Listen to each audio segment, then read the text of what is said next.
Здравейте! Днес ще ви представя един просторен тристаен апартамент в квартал Дървеница, София.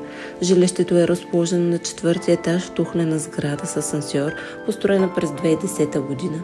Чистата площ е 130 квадрата, а терасите са близо 40 квадратни метра и най-хубавото е, че има одобрен проект от общината за тяхното усвояване.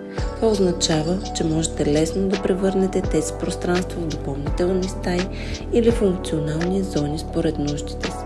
В апартамента ще откриете просторна дневна с кухненски бокс, 2 самостоятелни спални, 2 бани с тоалетни и удобно складово помещение. Жилището е с югозападно изложение, което гарантира светлина и уют през целия ден. Отоплението е локално с котлет и смарт система за управление, а в дневната е монтиран климатик. Локацията е едно от големите предимства, само на 2 минути пеша от метростанция Мусагеница.